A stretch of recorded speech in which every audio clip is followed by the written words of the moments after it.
All right, welcome back, man. Thanks for coming back. Good to see you again. Yeah, it's All right, good morning we'll just. Australia time. It's Oh, just turn Arvo. Just turn Arvo. it's But yeah, all good now. time for bed. Yeah, mate. I don't know how he's still up, to be honest. But yeah, let's start chatting about this Grush fella and see what you reckon about him. It seems like he does seem credible. Like when I was listening to him, he wasn't giving off any like crazy vibes or anything like that. He seemed pretty genuine, you know.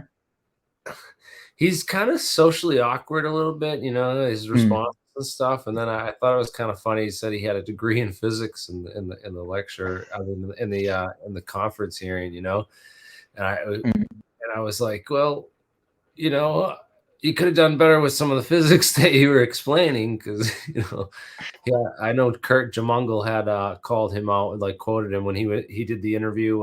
Kurt did an interview with Ross Coulthart, and he kind of quoted Grush, and that was like a funny moment, because it was just like Coulthart had no response kind of to that.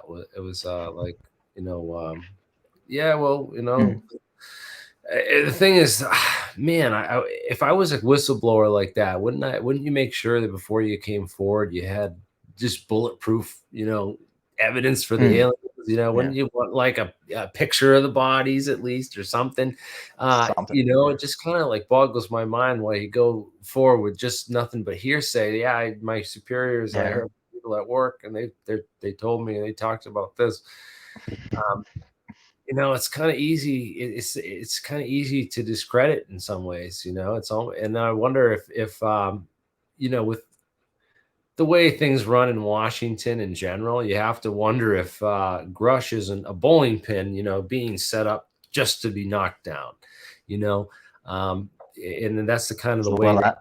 It's kind of the way they run things like that, and to have a hearing like this, yeah, they'd say, we have whistleblowers, and then I don't know. They said they got 40 more whistleblowers, so we'll see who these other 40 whistleblowers are. Whether they also believe in poltergeists and talking dogs and werewolves and other strange things that they supposedly they've gotten money to go and study out at Skinwalker Ranch and these other places. I don't know who these other 40 whistleblowers will be. If it just seems like these things are kind of set up on purpose in order to make these in order to discredit these topics later, to the greater scientific community and to the public. And I don't know if it's who's running the scenes, because there seems to be people involved that are just interested in doing it for the entertainment and the money that it makes through television shows and whatnot. And then there seems to be people pushing that behind the scenes who are interested in utilizing those types of people for counterintelligence purposes, whether usually unwittingly, because that's just the easier way to run those kind of operations. You sort of prop up the guy at discredit TV, it, but you don't need to go out and find the crazies to put on your show, because there's plenty of them already out there. Willing to stand in line for that spot, That's 15 minutes. Yeah, they want their 15 minutes exactly. So you have no shortage of them out there, but it just seems kind of crazy to me how you got Corbell, this very unlikable fellow. I haven't met too many people in person. Like really care. He's got that good watch, mate. He's very relatable. But he's what did he say on the TV thing today? We need to get our battle helmets, and all the memes are going around with him. He's got a tinfoil battle helmet. Yeah. I noticed that he was sitting in the background when Grush was giving his testimony. He's right behind him. Yeah, right behind him. Got 3 rows next to him, man. All stretched out. Meanwhile, George Knapp's sitting there like this. Yeah, squish, man. I did see that. I was thinking that to myself as well. I'm like, oh, that's fucked. How did he do that? wants to tell. He's got a podcast called Weaponized. Wants to tell people to stand up to the government, but he won't stand up to that restricted seat sign that nobody's sitting in right next to it. Move over and give the old man like a break. But come on, it's like, what are you standing up against? You want to stand up for your friends. For the government. Kind of stupid hearing. I need to see if I can find the video of it. You wouldn't even stand up to a paper sign. Nah, he's weaponizing it, mate. He's getting ready for it. Oh my here we go. I think I was there, and I seen, my mentor, and sitting there like that. I would have pushed down a seat, but yeah, squidged over a bit. Yeah, look at him. But no, he doesn't. Look at him. He looks like he's ready to go out to Texas Roadhouse. No, look how squished the guy is in the black suit. Fucking hearing. You know what I mean? It's like you're supposed to wear a suit and tie. Yeah. No, there he is. Ready to go get What a wings fuckhead. and beer and shoot darts. Oh fuck. Yeah, not a fan of that guy. Hey, not a fan. I just don't trust him. He seems sketchy. He gives off mad vibes that he's fucking just hustling. Just doing it for the coin. We finally got funding to do lab work for the science end of the stuff, which is awesome. And I've spent a portion of my paycheck on like stuff for the lab already, and I'm not wearing any gold watch. I never would even, just not my style. But in any case, we're trying to came up with a new. The technology is this conversation, man. The only time it's brought up is like, when Jeremy Corbell wants to, promote Bob Lazar as a legit whistleblower who for some reason wasn't next to Grush testifying, And then Bob's excuse is, that these guys wouldn't help him years ago. And so he doesn't, why should he help Congress now? I don't know. Anyways, it seems like a perfect bullshit cop out, but and then Jeremy is supposedly, Bob told him the secret about where this element 115 is that he smuggled out of the S4. So why doesn't he just end disclosure for all of us, and why do he keep us waiting when he could just produce this element 115 and we'd be done with it? But anyway, I digress. Disclosure is an interesting thing, an interesting cast of characters in that room, and that Grush would align himself with such characters.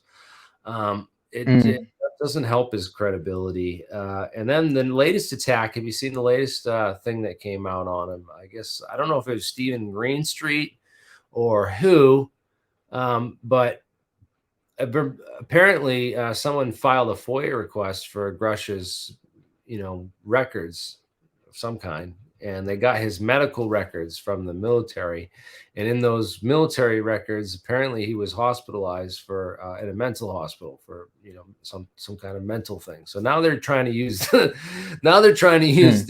crazy tag on him. So it makes me begs the question is was Grush like set up?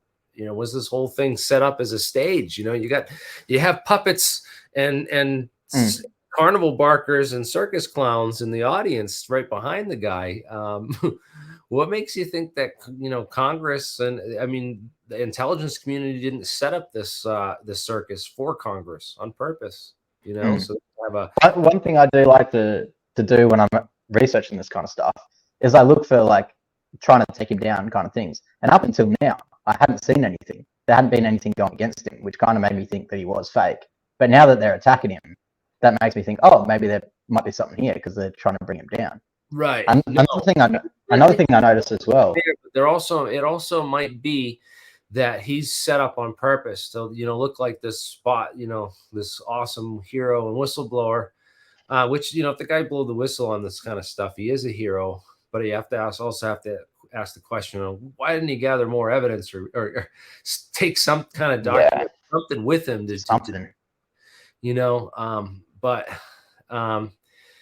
again, you have to wonder about what is all going on here. And I always suspect this hands of the intelligence community behind all this, because always absent from the conversation is the technology and the science, which is the important stuff. That's where the billions of dollars in defense contracts and all that hidden money and all that stuff is right in the middle of all that.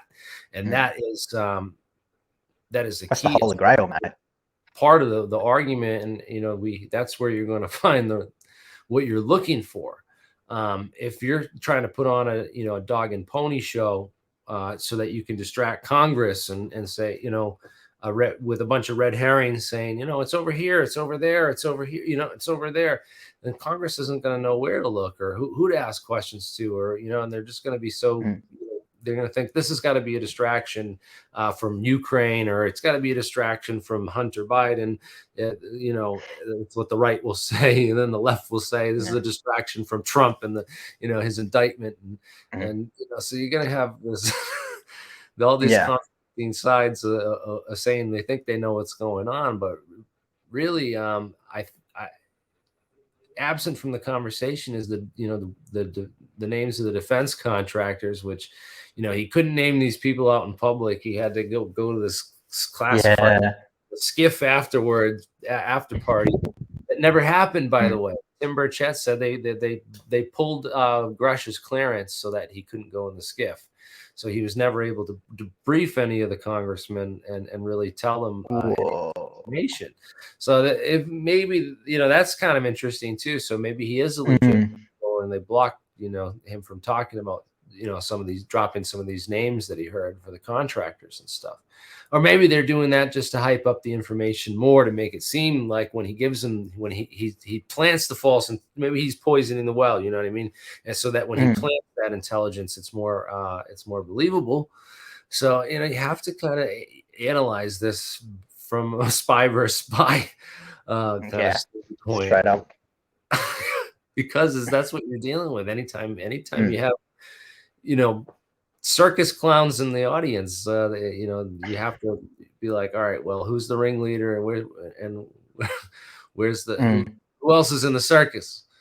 But I did think he said during that he did one prior, a skiff prior, and he said it went for 11 hours or something like that, where he declassified, really? where he told him everything. Apparently told him. That's what he said. Burchett, or he told one of these guys it, but then he couldn't tell the rest or something, and then he can't share. It's all confusing and interesting, and that makes me wonder even more, because it's like, oh, who are these guys listening to, or who are they talking to, and where are they getting their research?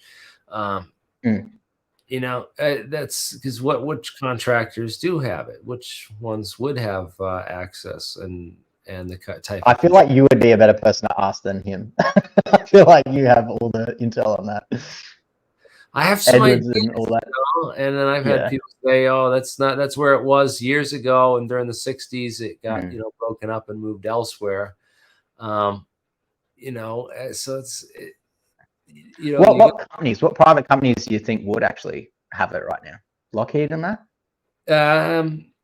You know what, Lockheed is interesting, because Lockheed Skunk Works they had a project with they hired a guy named Bernard Hayes out of Caltech to do a lot of research in the late 90s for the Alcubierre warp drive stuff, and what is inertia, and inertial dampening, can we alter inertia, what is inertia physically? And so he wrote a bunch of papers on that kind of stuff.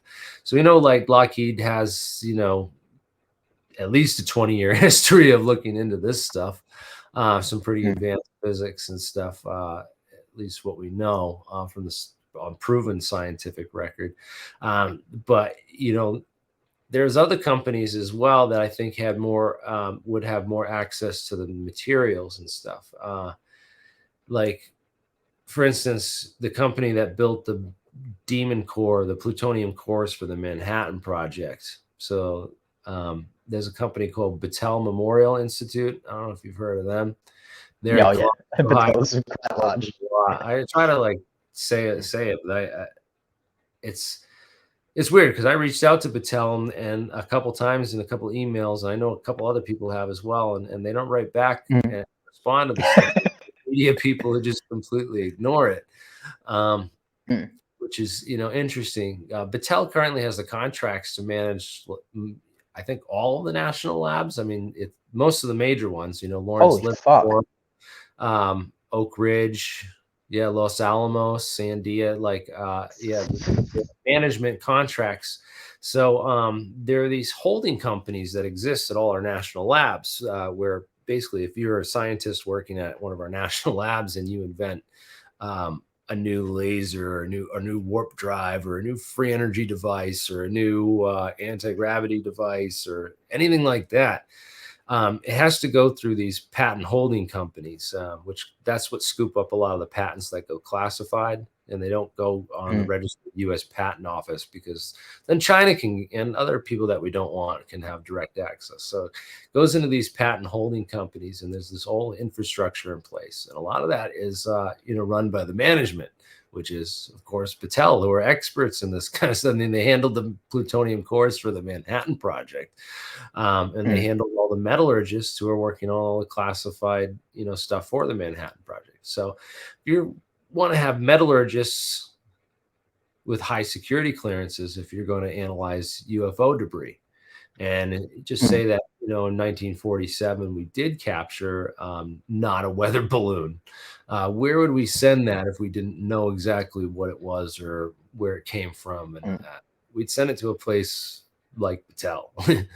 And you know, this kind of grandfather organization, which has that atomic energy stamp of ultimate secrecy, you know, like leftover stovepiping from the Manhattan Project, basically. If they could hide all that kind of stuff, they knew how to hide it back then. It's interesting because Battelle's a private nonprofit institute. So it's actually, if you try to FOIA Battelle, they don't have to answer your FOIas. They don't, they're not a government, guys. We don't have to do it. So the government's very clever to be able to say, okay, we can use these quasi-governmental organizations, because it's quasi-governmental because, listen, Battelle still has the contracts to manage all these governmental things, but yet they're unfoyable. Yeah, it's a good way around it. They're smart. I'll give them that. They're smart. Yeah, it's a good way. That would be the best place to hide it, because I mean, Battelle's got so many institutes too. They have their hands in so many different kinds of research and things that you could just have. The way I would have done it is I would have hit it under some, you know, Battelle botany and plant science department. That sounds super boring. It sounds super normal, and something like that. You know, because you got to think like the CIA where they do these things. That they had like they had a company, was called like something Steamship Corporation. You know, so anyone looking at it be like, oh, this is like old steamship crap, you know, like this has been left over from the 1800s, you know, like, but it was a CIA front company. There was another one in Florida called Zenith Technologies. You can look up, or Permindex is another interesting company to look into. But yeah, Gloriforgan, yeah. There's another, there's a bunch of interesting ones if you do the history. But yeah, I wonder if it's not in you know, it wouldn't be under like, you know, like it wouldn't be under anything too telling, you know. Why put the aliens under the biologics and or the foreign, you know, satellite something, you know, I don't know. I can't think of what you'd name it to like make people want to look into it, but you know, they'd probably name it something else that would get people to look in the other direction, or not suspect as being the place. But then again, you know, there was that Reddit leak too, saying from somebody around the time that the hearings were first getting advertised, and there was a Reddit leak. Apparently, Jack Sarfati had sent it to me. That's how I found it. I posted it on Twitter just to see what other people thought. But it was a guy who said that it was at the Geospatial Intelligence Agency, and then this other Battelle Battelle there's a Battelle building at Fort Detrick, I believe, in Maryland, and that's where he said it is where the bodies are, at Fort Detrick. And I don't know. I've always heard that, I heard from Walter Bosley's dad. Okay, Walter Bosley, his father on his deathbed. Walter Bosley's U.S. Air Force OSI, Office of Special Investigations, and he worked for the FBI. And his dad was like involved in a lot of intelligence and military stuff as well. But on his deathbed, his dad told him that he worked at the Aero Med Lab at Wright-Patterson Air Force Base, and he said that that's where the bodies are kept. So that's another interesting idea. If that's where the two planes flew after Roswell as well, isn't it?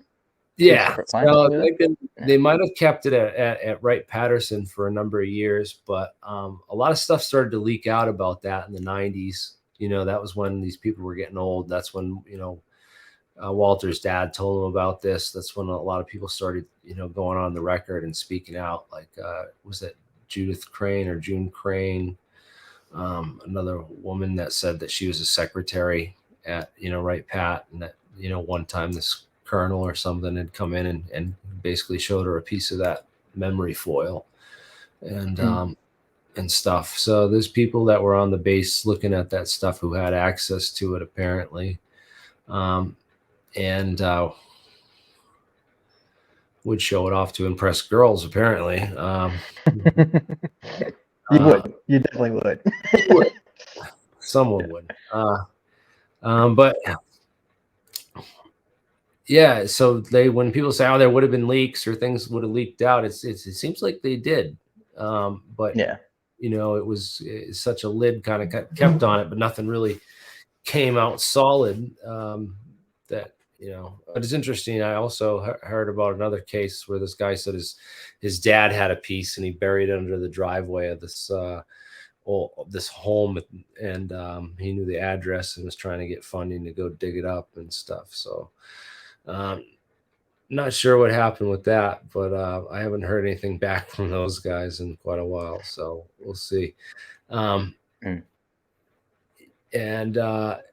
but anyways, it'd be great if someone were to send me a piece of this. I got that piece of the material from that guy from Frank Kimbler, who was on Ancient Aliens. We had him on the show. No way. And he's out in Roswell, and he goes out in the desert and digs up pieces from the debris field. And he found the other site, which was allegedly the skip site where the thing, hit first and bounced. He sent us some pieces, but they just look like they're soda cans or, old pop cans and stuff, because it just doesn't, there's nothing that outstanding about the metallurgy or the isotope ratios that we can tell so far that, warrant us to pay for more expensive testing. So, but yeah, it would be kind of cool if someone were to send us some weird, crazy foil or something that just we couldn't explain, some kind of evidence of something beyond. And by the way, the other thing about something really awesome science is that LK99 room temperature superconductor, allegedly, so that news came out of China a couple weeks ago, and when it did, we had just gotten a vacuum furnace for another project we were going to be making. We're going to be using the vacuum furnace for another project, but we ended up having it on hand, which was a key asset to do the replication of the LK99. So we kind of, our investor was super interested in this. He said, if this turns out to be legit, we could have we could do some research into this, be the first ones, and potentially get a company going to profit off of what's going to be a whole disruption to the market if that thing turns out to be real. So we dropped everything. We started and we made some of this stuff, and the first batch had this piece in it which looks like it's diamagnetic, and you can see the magnet. We moved the magnet around, and we actually caught a piece of like iron filing or something. You could see like a ferromagnetic piece next to what this other piece was doing. We try to come up with a rig. We're still working on coming up with a rig. We want to find a way to heat the thing and we're trying to find a way to heat the thing up to its critical point and see if it loses the diamagnetism and then gains it again when it cools back down, because that would be kind of proof that it's some kind of effect beyond, beyond that. But we haven't got a piece levitating yet. We haven't got I don't think we've got a big enough piece of the crystal or a big enough sample yet. So we're still working on making some, but we still haven't seen a piece levitate. And what would really show is if you could show it levitating and it maintains the same position for indefinitely. Because if it's just a diamagnet, it will start to slowly fall and lose energy, in the field, and it will eventually fall down and touch the magnet. But if it's a true superconductor, it will stay there floating indefinitely. Another way to test is if it's the true superconductor, to hold it on that floating spot and then heat it up and see if it loses that criticality at the critical temperature, that's kind of difficult to do because you have to hold it over a magnet. So you can't use, a soldering iron or anything metal. It will just right to your magnet. So what came up with was like this niobium wire, which the niobium wire is not magnetic, but we can still put a coil at the end. So we get like an inductive heat loop, and kind of can get that close enough to the sample where you can kind of heat it up through inductive heating. Because we thought about like, let's do like a blow gun, like a heat gun. We'll just blow it with a heat gun. But these pieces are so small, man, they're just going to blow away. So it's like you can't. So how do you heat this stuff up? And that becomes, we're going to hold a soldering iron next to it, but not next to these high-powered magnets. So it's like, yeah, it takes a little ingenuity, but we came up with like a solution, but we haven't been able to implement it yet because we have to move the furnace to a different location because the building manager is like kind of a jerk where we're at. So we can't cook up for the next couple of days because we have to move the furnace to a different location. But hopefully we'll get it restarted this weekend. And we also just had to like catch up on general company and do a lab cleanup and everything. So we took a break off today and didn't get deeper into it, but we're going to keep trying to cook some of this stuff up and see, just to make sure. I know there's been a number of other labs who have, disconfirmed some of the findings so far, or at least weren't able to reproduce the findings. But how a lot of industries would be interested in trying to discredit this because it's so disruptive. So we also have to be open minded. Maybe it might be legit. So we're going to keep plugging away and follow the science on it and keep making samples because we have the equipment and everything set up to do it. So we might as well. If it turns out to be real, it will be all worth it, and then so much more. So, whatever and if it's not real, then whatever. It's still cool to be, part of the scientific community and engage in this and be like one of the first ones to actually get out there and do the replication. And we also had that piece that was in there, and but that piece, again, it could have been, maybe some iron filings got in the sample somehow or something. And you have like a little tiny bit of iron filing in that bigger chunk, which kind of causes it to look kind of diamagnetic, even though it's just a weakly ferromagnetic. But then again, it was behaving so differently. It was just aligning and spinning in the field rather than following the magnet around. So, yeah. So you can see the video. Cool. Channel that I posted. I posted the video on my channel if you want to see the I recorded it through the microscope so people can see it. And but anyways, we're still working on that, but that's a little bit ways away, and we got lots of other projects in the lab we're working on too. Like we're doing experiments with the geopolymer concrete, trying to make the sandstone, like limestone blocks that the pyramid were made out of, and trying to test those theories a little bit. I want to explore that a little bit more. There's a number of institutes that did some research on the actual blocks and the composition and stuff. And there's one that was like a real good debunk. But I'm gonna get into that whole science of it and really flush it out and see if there isn't any, because there is some interesting concrete technology that might not be as energy as CO2 polluting for global warming or whatever have you. For like concrete, in order to make clinker for concrete, it takes a lot of CO2, and it makes a lot of CO2. So it's not like, but concrete's so it's massively needed and used. So we were able to make geopolymers, other ways to make rock out of other mixtures that weren't so energy intensive and bad for the environment. It might be helpful. And also might solve some mysteries of science if they really did build the pyramids out of this stuff. But I just can't see it. It just, the concrete plant and the mixers and the things that they would need to have that volume, it just kind of boggles my mind, because what it took us to just make a couple little samples seems I don't know. I don't know. Yeah, it's a big scale. I'm going to do a full report on it and show people the whole process so they can explain it and they can understand it a little bit better.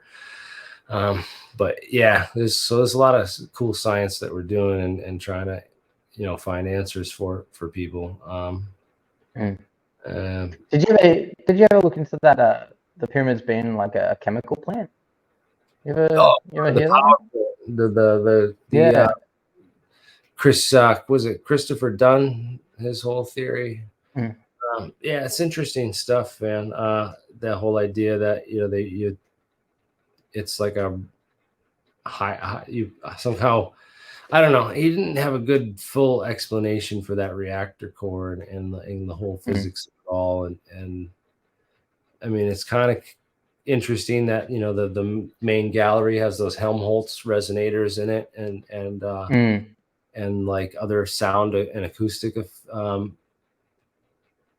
anomalies that are built into the pyramid that are just like really advanced and require there's a lot of thought that went into it.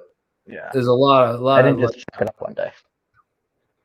A lot of planning and thought that went into that whole like construction and the whole organization of it all. So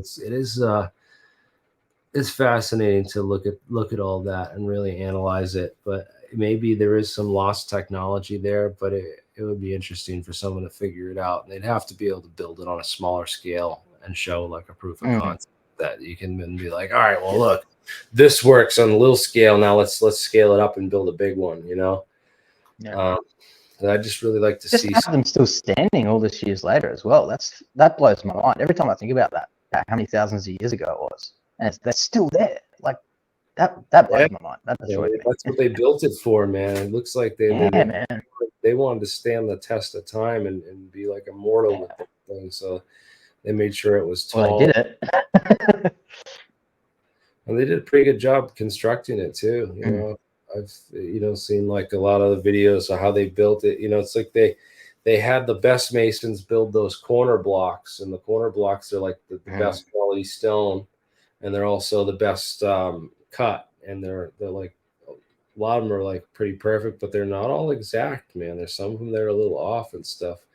But you can tell how they built it row by row as they place those cornerstones first, and then they place a couple in the middle, and then they do a little one just to finish it off and tighten the gap. And so like they were definitely stacking the blocks. But then the theory that in the middle they poured concrete, for the middle, or that the middle is just something else. But then you can't really tell unless you pull the whole pyramid block by block to tell. So no one wants to do that. It's going to stand. It's going to be there for years as long as we take care of it. But it's certainly interesting to look into that ancient history stuff, and then just the engineering, because it's just like a lot of people point out interesting things. Like you couldn't hire a contractor in the world today to build you the pyramid for any price. How would you be able to do it? It's like there's no contractor that would take on the job because it wouldn't be able. They wouldn't be able to complete it within their lifetime. You know, it would be like they would start it, but like their great grandkid would be finishing it. Yeah, because that's how long it takes. You know, like that's how big of a project it is. It's just going to take a super long time, which is that's crazy to think about. Maybe Halliburton would take it up. Maybe Halliburton would take it up. Halliburton, yeah, there you go. Yeah, fine. They'd be all over it. We'll do it. Oh, fuck. Speaking of China coming up with that new technology, like it would have to be an evil pyramid. If it was Halliburton, yeah. Dick Cheney's face at the top of it.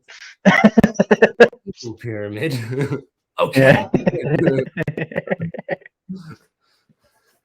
What he when Grush was talking as well, another thing he said was that he'd heard, like, all of his stuff is like rumors and hearing stuff, but one of the things he said was that he heard that Russia and China were both reverse engineering tech as well. Have you heard anything like that? I mean, the Chinese, the majority of when you really dive into the science and who's studying the scientific topics, which should be relevant, it's a lot of Chinese and Russian authors, man, in there. You know, like I would say they're ahead of us in some ways on some of these games. You know, with some of the science, the deep core science and stuff. You could tell that they're funding it. You know, because these papers this research wouldn't be done and they wouldn't be funding this stuff if there wasn't some kind of other interest. You know what I mean? Because it's big bucks for some of this optics and metamaterials and quasi crystals research and stuff. And if they're doing this, then they obviously know something. They obviously know like that. At least even if they don't have alien technology, they know that this is the next stage. This is the next stage of the game. This is where we need to take it or where it's going. You know, and they already know they have us beat with the semiconductors, and you know, so it's just they can keep that lead for another 10 years while they develop the next technology, the next gen. Then we're just going to be a third world country, you know, over here in the U.S. And we better start learning Russian or Chinese.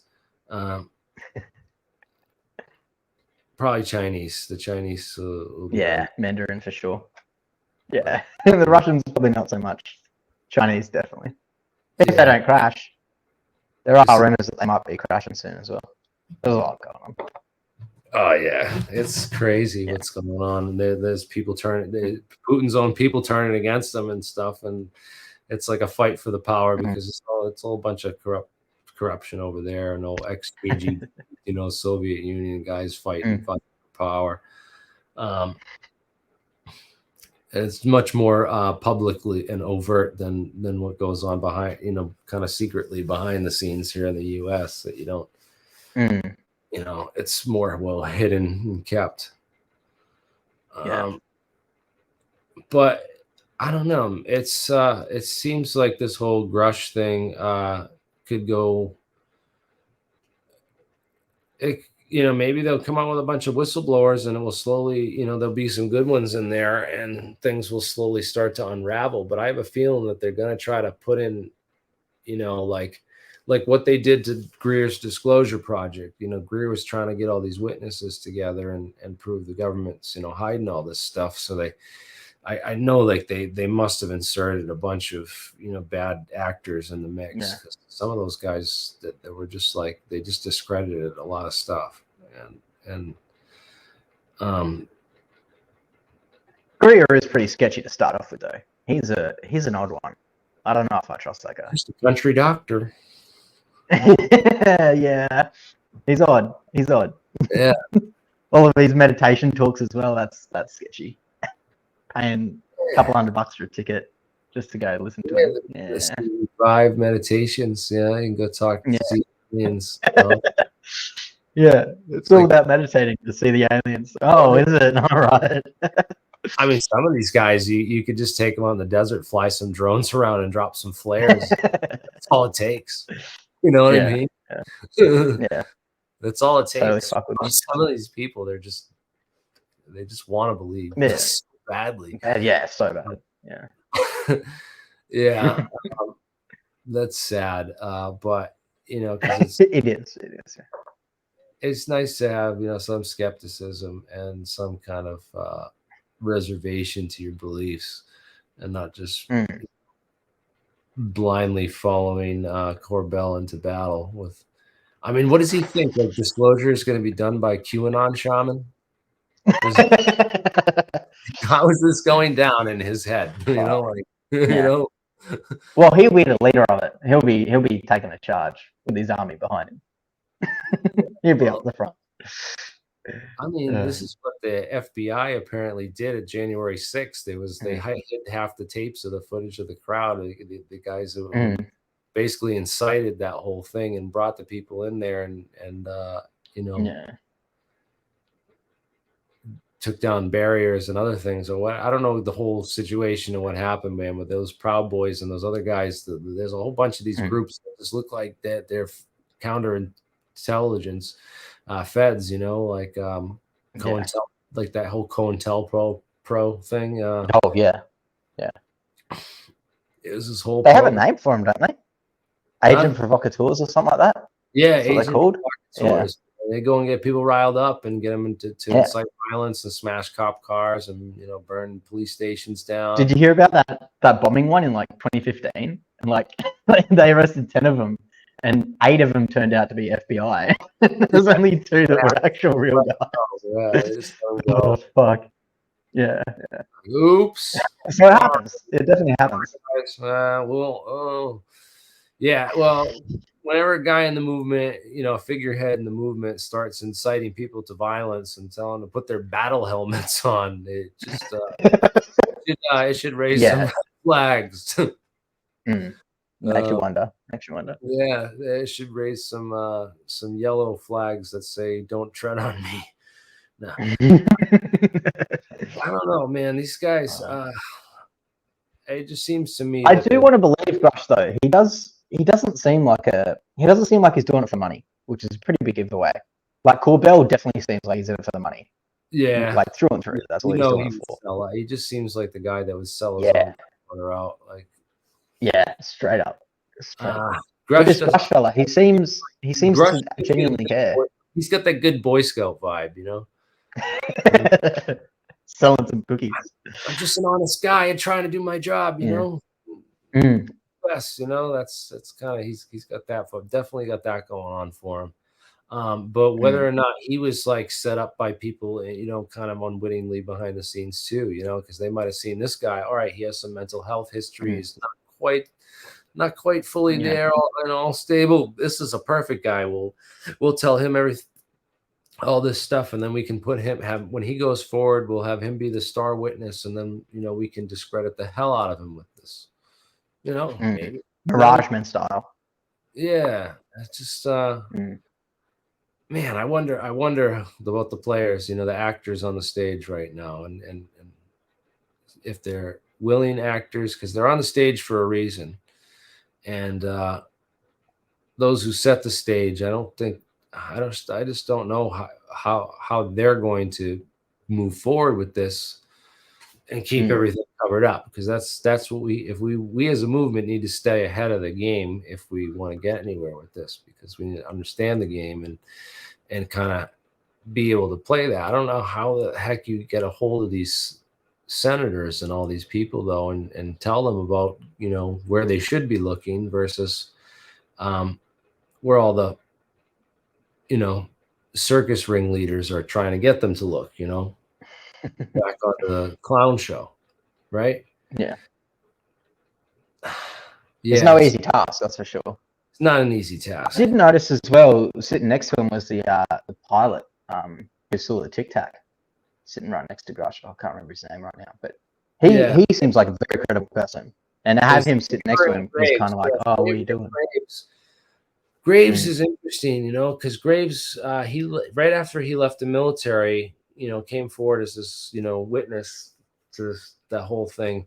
He went and joined BAE and was working for BAE, and we went on the we found a guy that looks an awful lot like him on the electronic warfare section of BAE's website a few months, during that time when he was apparently working there. And we posed it to him. He said, "Oh, it's not me. My wife laughed and she said it's not me."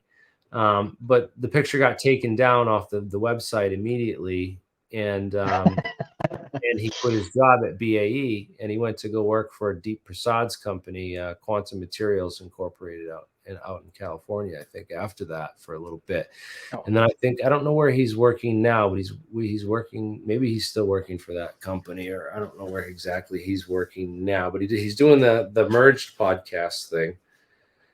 Someone suggested on there in the live chat that he should have me on the podcast as a guest, and he deleted the comment. So I don't know. You need to go on all of them. That's what you need to do. You need to get on every one of them. Just make them look like no, man. I would just like to ask him these questions and clarify it, because it came up before, and then people brought it up again and stuff, and it was like, is this a conflict of interest? And I didn't want to hurt his job prospects or anything. I don't want to go out. The guy's he's a father and got family to take care of. So I don't want to make him lose his job or anything like that. So I didn't push the issue, and I told him I'd back off it, back then. But yeah, so I don't know what's going on with Ryan with that. Maybe I'll give him the benefit of the doubt. Maybe it's just a guy that kind of looked like him, because there was a mole on the side of the guy's face too that Ryan doesn't have, and so that was kind of one of the telling points. We were like, no, it's not really. It doesn't. Maybe probably not him. But then again, it's certainly interesting, because he did work for the company, maybe not in the electronic warfare division, but I'd be curious to know more about what he did for BAE at the time, and what kind of stuff he was working on. Yeah, because he swears, that, as I've gotten people to ask him that. I forget, I think he was on Kurt Jamungle or something, that Kurt, asked me if I had any questions for him. And I said, ask him about directed energy weapons and laser-induced plasmas, like the balls, the light bulbs. Ask him about the flying plasma balls, and if that might have been what he saw. Could it have been a projection, like one of these the Project Blue Beam projectors? Could it have been something like that, versus a UFO? And he said he was familiar with that technology, and he said no, it couldn't have been anything that we could have spoofed. Then again, you get guys like TD Barnes, who's the head of the special projects out of Area 51, saying that it was definitely these guys are seeing is our spoofing tech, and it's gotten so good that they can't tell the difference anymore. So who do you believe? And then Barnes, for sure. For sure, Barnes, every time. I'm not sure. Yeah. Do I believe Barnes, too? Yeah, the head of the Roadrunners. He's older now as well. It makes it more likely that he'd be telling the truth, As you get older, you kind of more like a want to get the truth out of it. Guy, yeah, isn't he? He's straight to the point. Yeah. He's real straight, and just if you can't tell, there were certain things I asked him, is I can't talk about that. It's classified. He just said, he had a big grin on his face, and he's like, "You're asking the right questions, because I can't talk about that." Yeah. Yeah. So, he seemed very happy when you were asking him stuff, and he's like, he had a look on his face like, "How the fuck do you even know that?" That was brilliant watching that happen. He didn't know. He was walking into one of the most informed interviewers he's ever had. Yeah, he's just, Jeremy Rys, yeah, whatever, I'll do it. Right. Next minute. He was like, oh my God, this guy knows some stuff about some stuff. That was good. Because I got him to talk about all the stuff that I wanted to talk about, because I watched all his other interviews. So I knew, I had it all ready, man. I had a plan. That was a good one. Man, it's like, I just don't understand how Jeremy Corbell gets 250,000 views on a video, and it's just crap compared to half the stuff that I've put out, and the people that we've interviewed on this channel. Man, it's I have 20 physicists with way more credentials than Bob Lazar, who come forward and talked about all this research and stuff, like legit stuff, and it gets hardly an eyebrow, raised. So It's makes fucking you odd. wonder, It's fucking odd. Yeah. It's funny that Corbell goes on a show called Uncensored. Like he's ever been censored. Yeah. When is he ever? And Joe Rogan. The fuck does he know about censorship? I'll tell He you what he wouldn't have a knows about clue. censorship. He copyright struck my video that I put out in 2018 debunking his stupid Bob Lazar documentary. That's cool. You can't take the truth, so he'll copyright strike you to shut up his critics. But talk about censorship and when is he? I don't think there's anything he's done that's been censored ever. Like all of the stuff that he puts out, it gets out there. Biggest bullhorn in the fucking movie. Oh fuck! Like giving it there was another thing. Old mate Grush was saying. He was saying something about he's refusing to call them aliens or something like that. He kept saying non-human or biologics or some shit like that. What do you reckon he's doing that for? Right, that's what he said. Yeah. What the fuck is that? And there's been some criticism to that too, because like a non-human like here I have a non-human biologic. Yeah. Here, there's another one. I have them all around me. Look, they're all in my background. They're non-human biologics. So it's scientifically less meaningful than extraterrestrial or a lot of other terms that he could have used. I guess the term that was from the MJ12 docs and from like some of these other guys was the EBE, the extraterrestrial biological entity. The EBIS. That was one of the terms that's been kicking around since at least the 1980s. And but yeah, and this non-human intelligence, that's a little more descriptive because this is obviously not intelligent. Non-human biologics it could be anything. It could be any species on the planet that's not human. It's, I don't know, man. It's, again, it could also be as well a drone that's got an AI in it. That's a very big possibility. What's that? It could also be a drone with an AI pilot. Like that's a non-human intelligence. Oh, that's a good point. Yeah. So again, it's less meaningful scientifically of a term. I don't know why he used it. It might have been part of odd. Definitely odd. That's a good observation.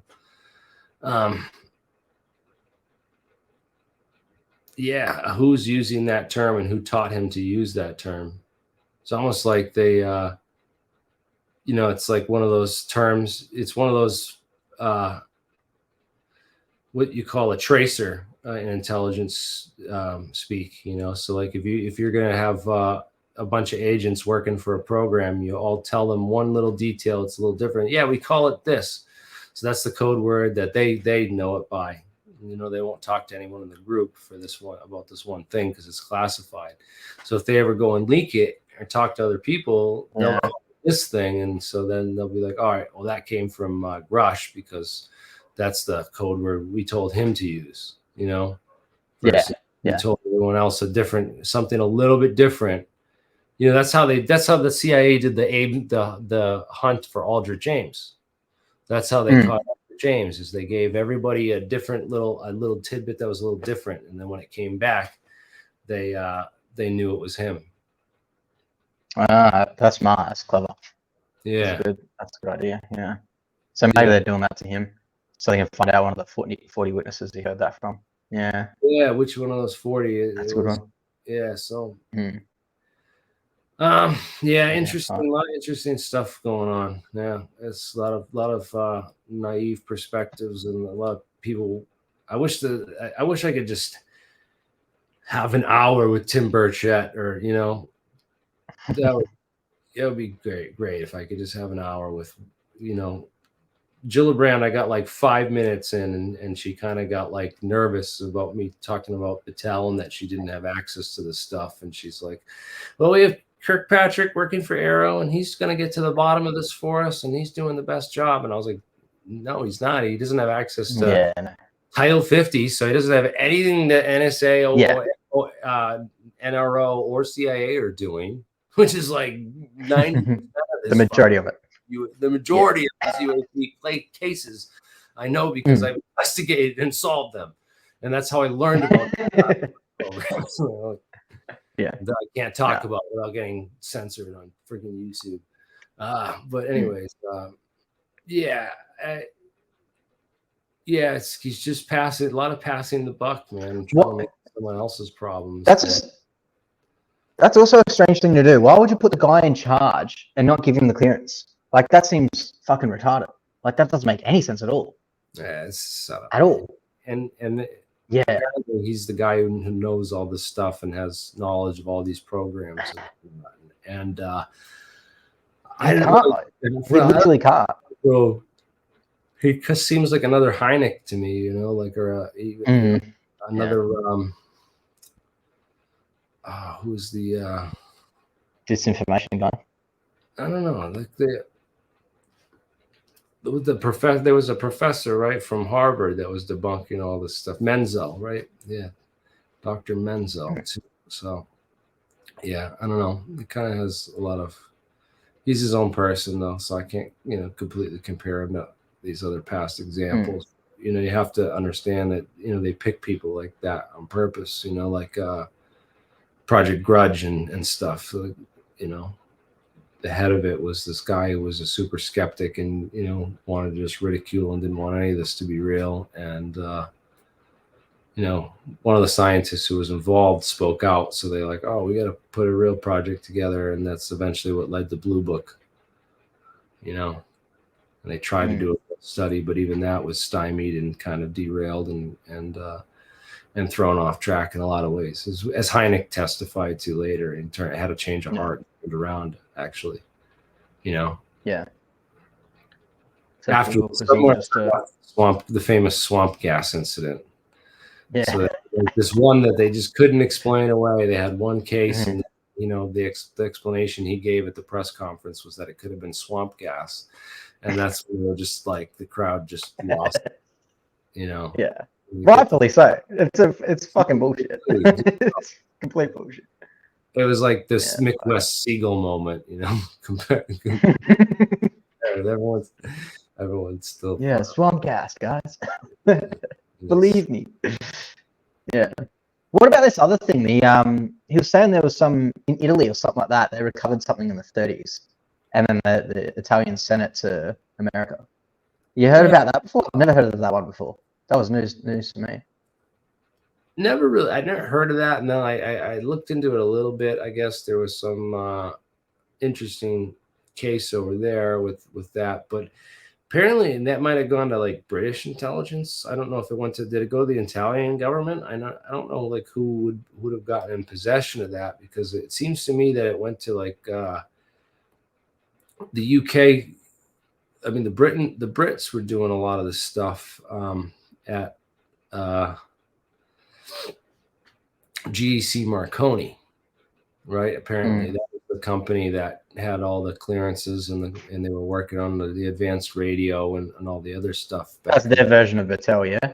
The British that was like their version of Battelle, GEC Marconi. And there was an interesting, that a bunch of the scientists from there during the 80s died mysteriously in this death conspiracy that they've never found out who killed them or don't have any leads. But there's more than enough circumstantial, coincidental evidence to see that a lot of these scientists were killed for some reason about what they knew or what they were working on. Which is kind of crazy, because Gush talks about, feeling threatened for his life, and other scientists have mentioned as well, people who've, been close to these things, because it seems like if it's classified that highly, then they would have no problem with using lethal force to get rid of potential leaks, you know? So I know I went to the Air Force, the air show when I was a kid, and they had the F-117 stealth fighter on it had a rope around it and guards, you know, on 4 points around the thing. You know, one on the wing, one on each wingtip, and one at the head, one at the tail. They had armed guards with M16s from the military, and right on the sign it said, you know, do not cross this barrier. We're authorized to use lethal force if you cross. They'll fucking shoot you, you know, if you even get close to that thing, you know. And it says right at the air show, you know, like, you know, you can't cross the barrier. If you do, we're going to shoot you before you can go and look in the cockpit of this thing and risk, you know, learning something about it that you could give away our secrets to the enemy, you know. So I guess it's kind of the same idea. If they would, if you were going to leak evidence of the UFO program to the world, man, I don't think they'd have a problem with, you know, getting rid of you and making up a cover story for how, you know, whatever, how you died or very easily. I mean, they've been doing that for years. They've been doing that for almost a century now. It seems like it. Good at it by now. They're probably pretty good at it. I mean, you look at all the suspicious deaths that happened to witnesses to the Kennedy assassination, or people who were in the pantry at the RFK assassination and witnessed what went down in the pantry there. Like all those witnesses were dead within 5 years, and some of them committed suicide real mysteriously before the House Select Committee on Assassinations in '78, which was, you know, investigating all these suspicious, you know, conspiracy theories about, you know, suspicious political murders that had happened. Yeah. Because everyone suspected that the CIA was involved. And of course, you know, the CIA investigated itself and found that they were absolutely not involved at all. So we should just believe them.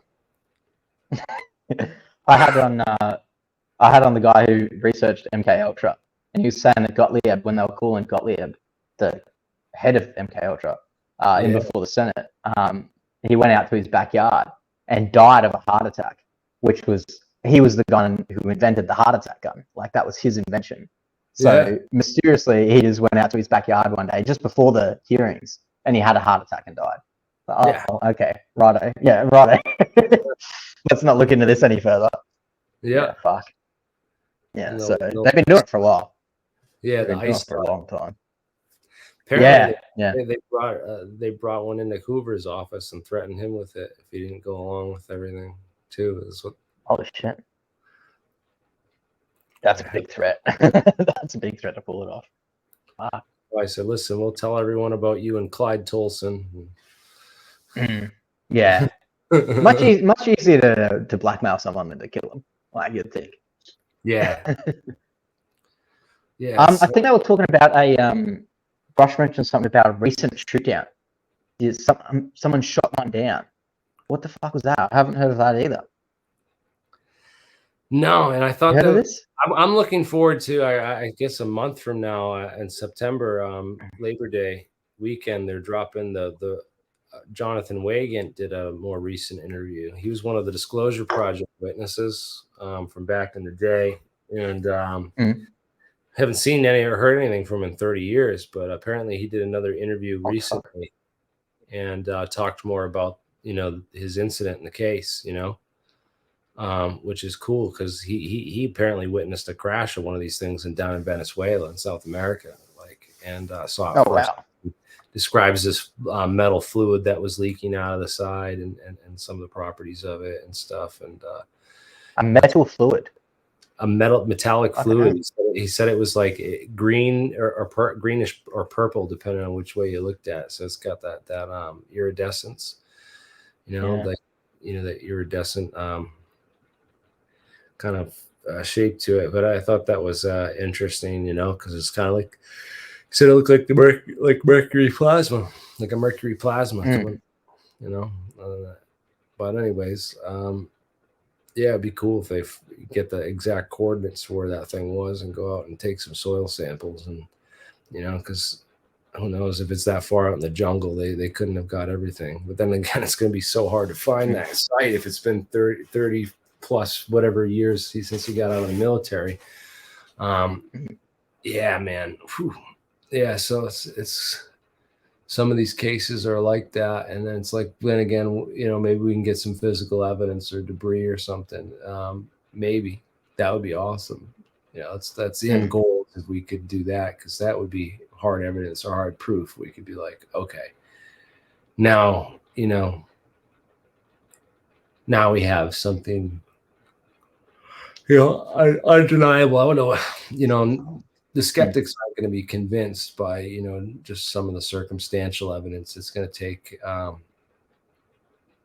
don't know, extraordinary evidence above and beyond would normally take to convince most people, I guess. So, it really would, because like when I hear Grush speak, like I want to believe him. Like obviously, fucking aliens being here would be sick, but when all of his evidence is, oh, these people told me, it's like, well, I can't really take that on board, mate. Like that's you're hearing it third hand. That's sketchy. How do I know those people aren't fucking with you? Right. I don't know. Yeah, there's a lot of unknowns when it comes to that. Where it would be much better if he had just kept his mouth shut for a couple more months until he could have got his hands on some documents or some photographs or some dossier. Just a bit of metal. Steal something. Yeah, man. Fuck. Yeah, I think he fucked up there. He should have done that. I mean, you look at who was there? You go. Like Chelsea Manning or the kid from the National Guard here in Massachusetts recently, right? Over, a couple towns away from me, right here.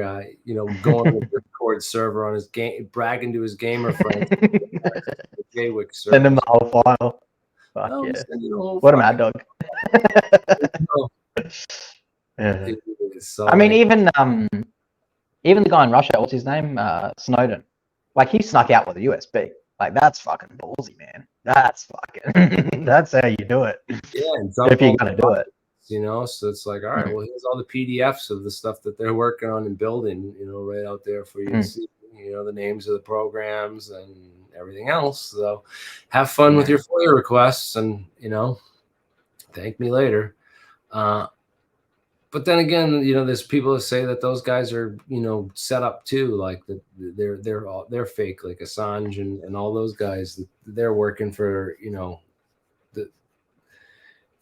I doubt that. I doubt that very much. What they put out is just a little too risque, and they wouldn't have put Assange in prison if he was going to. Yeah. If he was willing to be their whistleblower trap man, then he'd be free, and it'd be a different kind of game, he wouldn't be shit scared to go to America where they're probably going to kill him. So they definitely that wouldn't be happening on that. They're definitely watching who's sending stuff to them and what they're sending. So to get the eyes on them. But yeah, it's I don't know. It's hard to say where the next big leak's going to come from or the next because something's going to give, man. There's cracks in the wall already, and it's only a matter of time before something comes out, something leaks. Because I don't know what their plan is long term. If I was I'm just trying to think from a devil's advocate. If I'm working for the intelligence agencies and we want to make sure this hearing goes forward with the utmost care so that these congressmen will get super bored of the subject and turned off by it before they can ever get close to the reality or truth of anything that's going on. To do that, you got to keep them like distracted with bullshit. And just keep feeding them bull crap and keep them in the dark and until you just get fed up with it and they're like, all right, this is a waste of time and we're not, doing this anymore. And their constituents are all complaining and mad and saying, why are we, even entertaining this crap and these people wasting time and resources. We're wasting resources on allegations that based on hearsay. There's no evidence, and but there is evidence if you look in the contractors and the programs and the science and the technologies and the things that they're really doing the research on. That is, I have evidence for all that stuff, and there's a lot of it that's related to like stuff that could explain UAPs, very much so. So as long as they can keep that stuff out of the limelight, I think they would be successful. You know, as long as they can keep that stuff out of the conversation long enough so that they can distractify everyone else and derail them with the bullshit and stuff that they know is not going to give them any actionable intelligence. Then eventually they'll get bored with it and they'll be like, you know what, we're not going to give this the time of day, and it'll be another 60 years before it sees the halls of Congress again.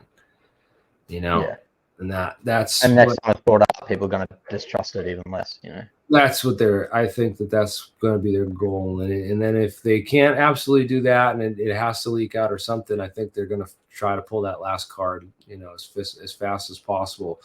They'll either come out with some announcement that aliens are real and then followed by the Project Bluebeam right away. Or I don't know. There's a lot of people that think that that's ridiculous and that won't happen. But, you know, a flailing fish in its last death throes of life will make some pretty stupid decisions sometimes. So maybe, you know, that's a good point. I don't know. It's hard to say, man, because it's like their time's coming to an end and they're going down. They know they've lost a lot of control over the media because nobody trusts mainstream media anymore, and everyone's moving to independent media and online and TikTok and all these other things that people are using to share information and ideas. So it's only a matter of time. And then the AIs, if they can't leverage that technology to, you know, enslave humanity, then humanity will use it to free themselves. So that's going to be a tightrope walk, that one. Yeah. Oh yeah. That's really going to be a determining point in history. Yeah, well, it's whether the future turns into Terminator or not is highly debatable at this point. You know? Especially when you have Google and Bing owning both the biggest AIs and Facebook. Yeah, it's not a good sign. No. Actually, do you know what the Chinese one's called? The main AI in China. Do you know what it's called? No. Have a fucking wild guess. Skynet. Have a wild guess, right? Yeah, it's called Skynet. Yeah. What the fuck? Why do that? That's asking for trouble. What happens when it Googles itself? We'll see Skynet. Yeah. It's like Beetlejuice. See what happens. Times. That's it. Yeah, it's going to be an issue in the next couple of years. Hopefully, humanity uses AI for the good. We'll see. Yeah, that's what I'm hoping, is that hopefully we can use it to do the material science work for us to figure out the room temperature superconductor, or the free energy 0-point energy field extraction, or maybe the cold fusion, or one of these things. That would be great, because then we'd solve the energy problem, and then we'd take out, you know, one of their main sources of income from the economy. You know, the energy. That'd change the species forever. We'd free ourselves back after that. And then it would change the whole game of warfare, because so much of warfare is run by gasoline and fuel, you know. Like the Germans lost World War II because they cut off their fuel supply lines, and they had gone too far into Russia. And once we cut off all their fuel, like their tanks and their Jeeps and their trucks didn't work and nothing, and they're like, fuck. And Japan invaded as well. You know, America cut off their fuel. It's like, they would have never fucking made the move if that didn't happen. Yeah, that's a good point. And you could very much argue that the whole reason Halliburton and all the other companies went into Iraq was straight up for oil. It's a very good argument, that one. Yeah, there's a pretty good one there. You know, you sure it wasn't about them terrorists, right? Oh yeah, the ones from Saudi Arabia. Yeah, righto. The hijackers from Saudi Arabia, Pakistan, right? that we ended up finding. Right. Fucking, Those ones. Anyway. But it had nothing to do with the minerals in Afghanistan or the opium poppy trade. That's 95% of the world's supply. Yeah, it's got nothing to do with that. No. Drug cartels that run our government. No. Definitely not. They're fighting and Cheney becoming a billionaire out of it, making 40 billion or whatever it was. Fuck, mate. They're fighting a war on drugs to keep us all safe. It's not to jack up the black market street prices so they can profit. Or black funnel, black ops. You know, conspiracy theorists. It's not like we would ever sell cocaine to buy guns and computers to fight a secret proxy war. Yeah, no way. That'd be unconstitutional. That would be unconstitutional. Yeah, we would never do that. If you did that, you would go to jail. You very definitely wouldn't become a normal news reporter on Fox News, right? Like Ollie North. Come on, man. That was so shit. And Anderson Cooper. Anderson Cooper interned at the CIA for a couple of years. Yeah. What a coincidence. It's a coincidence, that one. Started his career, huh? Joe, what a jump start to that career, huh? Bush Senior too. Yeah. Bush Senior was there for a while. I think 3 or 4 years he was there. Well, you know that Dan Rather, we wouldn't even know Dan Rather as a news reporter if he wasn't he didn't get his start at Dallas Evening News the night that Kennedy was assassinated. Because the CIA basically hired him to tell the American people what was on the Zapruder film. And he lied. Yeah. He lied straight up. Yeah, and he goes, I swear on my life, this is what happened. And then he gets promoted. What the fuck, man? Look it up, Dan Rather, JFK assassination. Yeah. And we all know that they back into the left, dude. It doesn't move forward. Yeah, exactly. Yeah. I've seen the footage. You can trust me. Right. Fuck. And they did. Because it wasn't until like 10 years later before everyone actually saw the footage. So they got like a 10-year head start on it. That got their start in media by lying for the CIA. Yeah, exactly. Yeah. Once you're on there, but Mockingbird's not real. Mockingbird's not still going on, so no, we can be assured of that. I try to tell Mockingbird is long over. Mockingbird is like don't you understand that everything you're seeing in the media like is a stage, and the actors have been selected by people who are setting the stage, for you to see, and they're going to hide things like that you shouldn't know, and the people that you shouldn't be listening to are going to be censored from that completely, altogether, never mentioned, never talked about, nothing, Which is why when I see your view count and I see Corbell's view count, it's pretty obvious what's going on there. Yeah, it's obvious the fact that I'm a real grassroots researcher and YouTuber. I've been doing this for, I've been here since 2008 in my channel when I created it. So like Corbell just came on the scene in 2018. So I got 10 years on the guy at least. And then he just blows up huge out of nowhere because why? Because he knows Bob Lazar and he interviewed Bob Lazar and he got a documentary of Bob Lazar. Bob Lazar doesn't talk to anybody. Yeah. Well, Bob Lazar talked to Jeremy Corbell and made a movie with him for some reason. I would assume cash. I would assume he did it for money. I'm sure it's not because Jeremy didn't ask any hard questions. It didn't, probe in any like real detail into the case at all. I'm sure it had nothing to do with that, No. Yeah, they're probably both profiting from that one. That's for sure. Well, it'll be interesting to see how this Grush thing turns out. I hope he's being real. I hope so. I hope he's real. I hope that the CIA is not trying to set something up for us. And I hope that these 40 whistleblowers come forward and they inspire 400 more to follow their footsteps. And I hope we have a floodgate of something coming out. But it just seems to me like so much of this stuff is compartmentalized that there's, Yeah, it's a good way of covering things up. It's a very good way. If you were having a program like this, like according to Corso, they bring it out every 10 years and try to get a new group of scientists and show them a little bit, and then they go and hide it back away, and it goes back in the vault for another 10 years, 20 years.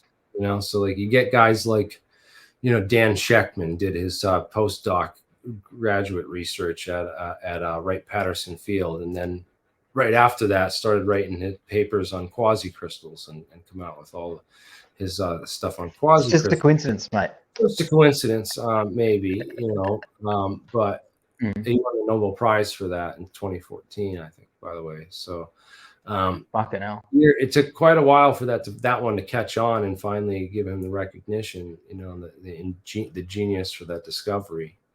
Get a lot of there were a lot of old timers in the field at the time, you know, telling him that he was full of crap, like Linus Pauling, example, you know, real famous chemist who was just telling him that he was full of crap with this quasi crystals and stuff. So, yeah, there's a lot of that. Sometimes you know, we have to wait till people, you know, what did they say? Scientific revolutions happen one funeral at a time. So we're in the midst of a scientific revolution, and it's not just that the opposition have to die out, right? Because you have those big players like the Neil deGrasse Tysons and the Bill Nyes who are going to be there, you know, denying this till the bitter end, because they can't go back on what they've already, you know, the ground that they have already, you know, planted their flag in that earth, and they're not going to get off that hill. You know, they'll die on that hill first. So it doesn't make sense for Neil, because his mentor was bloody Carl Sagan, and Carl Sagan would have easily changed his mind about shit, easily. But Neil's so die on the hill for it, you know. It doesn't make sense. He's real stubborn, and he's like thinks he's being super intelligent, you know, by being that way. So it's kind of it's sad because he's not opening up to a lot of other stuff and closing it off with the whole, you know, stigma like that he has for the field and everything in general, which is understandable in the amount of hoaxes and bullshit and nonsense out there. But again, you can't. I don't know. It's a different approach I take to a lot of this stuff. I just take it with a grain of salt. Like, say, okay, well, that could be true, and I kind of store it away, but I don't like, you know, say that it is true and bet everything else on it and go from there. That's got to do with anything in science, anytime. You know, like we could have made that. You know, people make that mistake a lot and fool themselves. You know, and it works for both ways. You know, but yeah, it's hard to say what. But also, I was going to say, like, the funerals happen one at a time. So it's also not only that for the opposition, but also true because, you know, Tim Ventura has been getting tons of these awesome interviews with all these old scientists that are in their 80s and 90s. And they're coming out with the, you know, with all their evidence and all their stories because, you know, he calls himself the pallbearer of science.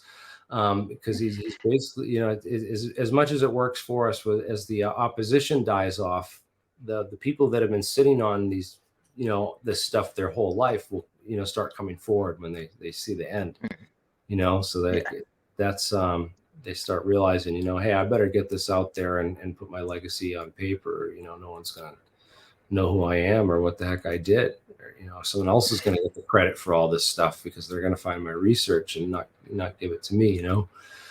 So that happens a lot, you know? So like we're getting a lot of these guys to, you know, and there's a big list of more of them that we have in line. So that's great. Is also in addition to, you know, the detractors, you know, getting old and retiring from the field as well. So it's working both ways. I'm sure it's promised to them as well. Like when they're younger, it's like you work on this now in secret, but when you get older, it'll come out. And then when they get older, it never comes out. So then they're like, what the fuck did I do it all for? Like I need to get it out. So when they're dying, it's like, I'm going to tell someone now because what am I going to lose? Fuck am I going to lose? Yeah. So. Yeah, it's good, man. One step at a time. One step at a time, man. One whistleblower at a time, and you just keep plugging away, man. I do feel that it's good news that they're starting to attack him, though. The attacks are coming out. That makes me think that he's credible. Otherwise, there's no reason to discredit him. You don't need to publicly discredit someone if they're not saying something that's real. That might be true, unless they set him up on purpose to try to then discredit him, so that they're knocking him down just as part of the operation. But that was always the plan. I hope that's not the case. I just am skeptical about everything I see in Washington and what goes on there. Yeah. Not a very trustworthy place down there. No. Anyways, I gotta get going to bed. I gotta work tomorrow here, man. This has been good, man. Yeah. I'll let you go. Thanks for doing this, man. It's been a good chat. It's good to get some of this stuff out there, I think we covered a lot of stuff as far as the hearings go and all that. Even just mainstream opposition and the stigma and it'll never go away. There's no way it'll ever go away. The stigma will always be there. No, it won't ever. And what needs to happen is just we need to have more scientists open-minded to new possibilities. Can't close our minds off to stuff, and we have to be doing real science, which is trying to replicate others' findings and stuff, and then also trying to collect better data. And there's a lot of people out there doing that, and then there's a lot more joining every day. So hopefully we get somewhere in the future with I think that will be good. I think I have hope, because it's getting enough attention now, unless there's just whistleblower traps set up everywhere. But there's got to be more people coming forward and coming out. I know there's been a number of people going on talk shows that have let stuff out of the bag recently. That one guy said that he witnessed some UFO thing, and he said it was actually related to DynCorp and human trafficking, and that that they were. Oh yeah, I heard about that. Yeah, they were putting people on the ship. Because that relates to a lot of interesting stuff. Because we know DynCorp was involved with that whole human trafficking thing with that Cynthia McKinney grilled Donald Rumsfeld about in that famous congressional hearing from way back in the day. There's that stuff is interesting. So BlackRock is another one. They got to know BlackRock, because if there's this going on somewhere in the government, they've got to know about it and have a hand in some cookie jar somewhere. So it's the assets are too big. You got to look at those organizations at the top who kind of operate on everything. Like Carlyle Group too is another good example. The Carlyle Group, they bought out EG. It's me on a channel fucking band, mate. Right? They got to 9/11. They bought out EG&G, which is the main defense contractor at Area 51. A couple of years after 9/11, and so they got to know. If anyone knows what the hell's going on, it's these top groups and these top guys. They would have known beforehand, though. I feel like the Carlyle Group has too many high-profile people in it that would already be part of those members of those organizations. Yeah. It's hard. What would they do when they get knowledge or if they bought EG&G and they're like, all right, now we got Area 51 and we know there's alien stuff. What would they have done with it at that point, and where would it have gone and stuff? Because that's a curious factor as well. Those guys just feel very evil, though. They just feel like just profiteers. They just did it for the profit. They don't care about anything else than money. So it feels like they would just care about making money from it rather than and benefiting the species from it. Right. In fact, they'd sell it to China if that was made them the most money. 100%. Even Russia. Yeah, they wouldn't give a fuck. And electronics resources, you damn idiots. You're the ones who put us in this mess. What a way to end it.